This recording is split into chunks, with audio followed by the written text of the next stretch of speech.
Class 12 physics chapter 5 चुंबकत्व एवं द्रव्य। अभी हम लोग प्रश्न संख्या 5.14 को सॉल्व करेंगे।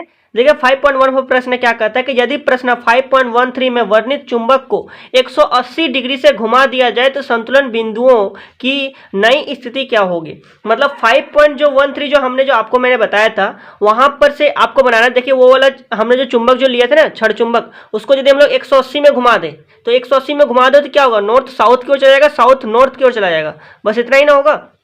ठीक है, तो इस प्रश्न को मैं कॉपी में समझाता हूं तो आपको यहाँ पर ज्यादा समझ में आएगा। ठीक है, तो इस स्थिति में हम लोग देखें अक्षीय स्थिति, यानी कि 5.13 प्रश्न में अक्षीय स्थिति बराबर क्या था, mu naught by 4 pi 2m by D cube equal to h के बराबर था वहां पर। ठीक है, चूंकि पृथ्वी का चुंबक क्षेत्र और वहां पर जो डेल का जो मान था यानी कि नति कोण जो था वे 0 था, इसलिए उसी के क्षेत्र की दिशा में था, यानी कि ये वाला h के बराबर हो जाता था। ठीक है, तो यानी कि बी चुंबक क्षेत्र वो h के बराबर था। तो यहाँ पर यदि हम लोग लिखे अक्षीय स्थिति में, ठीक है, तो अक्षीय स्थिति ये किसके लिए है, 5.13 प्रश्न के लिए है। ठीक है, अक्षीय स्थिति, तो अक्षीय स्थिति यदि हम लोग ले 5.13 से, ठीक है, तो b बराबर क्या है, mu naught by 4 pi, mu naught by 4 pi, और ये तो हो जाएगा 2m बाई डी क्यूब जो कि h के बराबर था। ठीक है, यदि हम लोग इसे इक्वेशन 1 मान लेते हैं, ठीक है ना, आपको समझ में आ रहा है ना। मतलब कि यहाँ पर देखिए वे जो चुंबक जो है, ये जो हमारा चुंबक जो है, ठीक है, ये चुंबक जो है नॉर्थ और साउथ है। ठीक है, नॉर्थ और साउथ,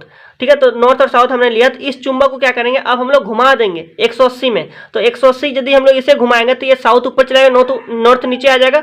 तो इसी प्रकार से आपको सोचना है। ठीक है, तो यहाँ पर हमने प्रश्न जो बताया था 5.13, तो उसमें हमने अक्षीय स्थिति लिया था जो कि mu naught by 4 pi 2m by D cube equal to h के बराबर था। ठीक, अब हम लोग इसमें नया बिंदु जो यहाँ पर जो इसमें जो बनेगा अक्षीय स्थिति, ठीक है, अक्षीय स्थिति जो बनेगा वो क्या होगा। तो चलिए हम लोग लेते हैं, यहाँ पर लिखते हैं नया अक्षीय स्थिति में जो बनेगा। ठीक है, नया अक्षीय स्थिति, तो नया अक्षीय स्थिति क्या होगा इसमें, देखिए ध्यान दीजिए, जो अक्षीय स्थिति है वो अब निरक्षीय स्थिति हो जाएगा, जो निरक्षीय स्थिति वे अक्षीय स्थिति में परिवर्तित हो जाएगा।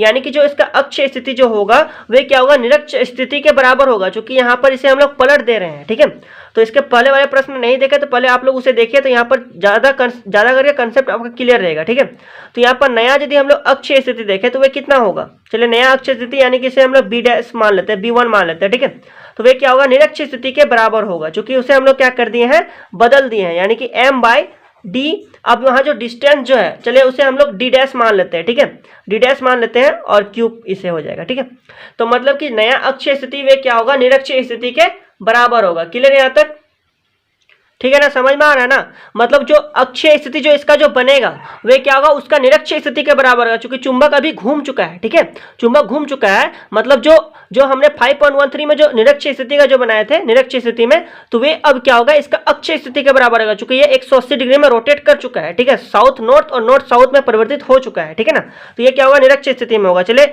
ये वाला देखिए, अच्छा ये वाला देखिए, mu naught by 4 pi m by D dash cube लिए हैं। ठीक है, तो ये भी किसके बराबर हो जाएगा, h के बराबर हो जाएगा। ठीक है, h बराबर इसलिए होगा क्योंकि यहाँ पर जो उसके जो अक्षीय स्थिति जो उसके जो मतलब कि 5.13 में देखे तो जो निरक्षीय स्थिति है वे अब अक्षीय स्थिति यहाँ पर बन चुका है। ठीक है, नया वाला जो इसमें जो बना चुके हैं हम लोग उसे पलट दिए हैं, तो वे भी क्या होगा, h के बराबर होगा, क्योंकि ये क्या है, अक्षीय स्थिति में है।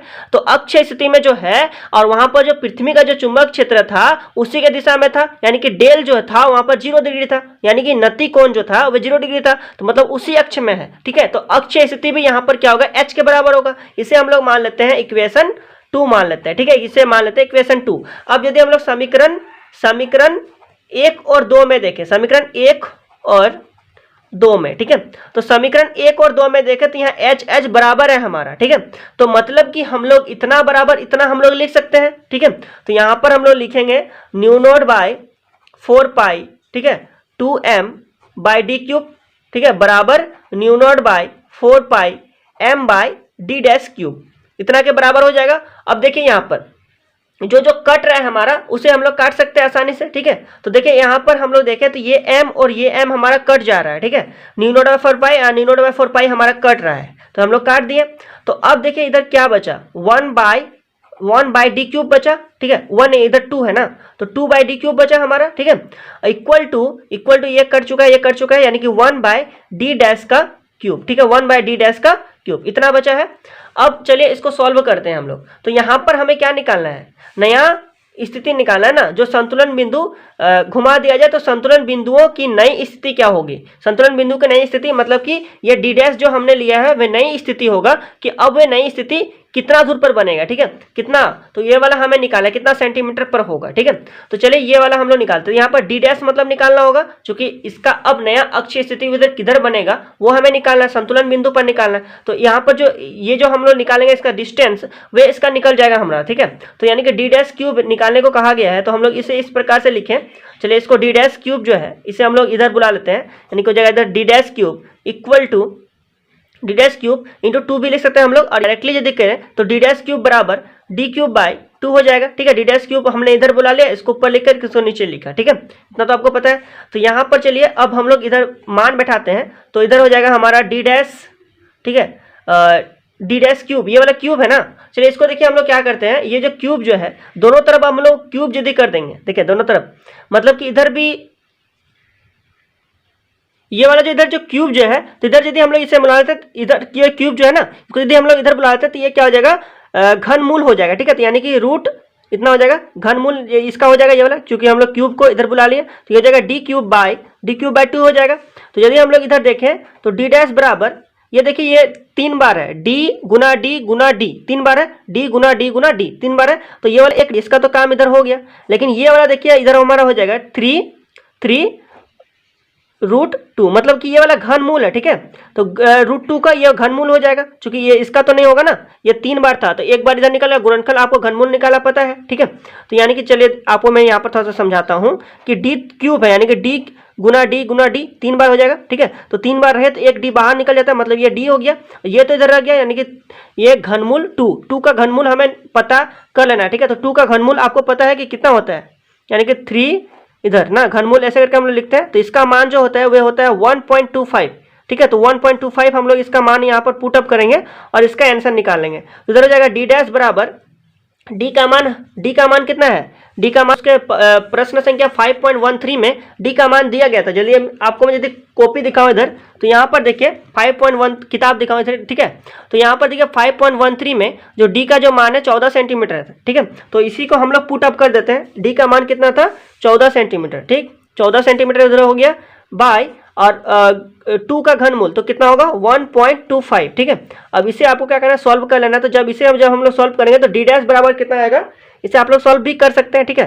तो इसे आप लोग जैसे सॉल्व करते हैं पॉइंट को उड़ाएंगे, नीचे ऊपर में 100 लिख देंगे और उसके बाद भाग कर देना है, ठीक है। तो गुना करके भाग कर देना, तो आंसर हमारा आएगा 11.2 आएगा, ठीक है, 11.2। तो इस प्रकार से ये इतना आएगा हमारा सेंटीमीटर। तो इस प्रकार से इसका आंसर यहाँ पर निकला कि नई स्थिति क्या होगा, नई स्थिति क्या होगी, तो नई स्थिति जो संतुलन बिंदु जो है, तो संतुलन बिंदु की नई स्थिति, तो संतुलन बिंदु की नई स्थिति 11.2 सेंटीमीटर पर होगा, ठीक है। तो यहाँ पर हम लोग लिख सकते हैं अतः संतुलन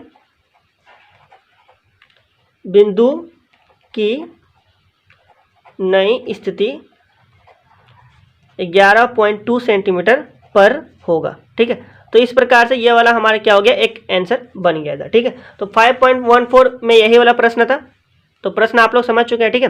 तो इस वीडियो में इतना ही, मिलते हैं अगले वीडियो में, तब तक के लिए बहुत बहुत धन्यवाद।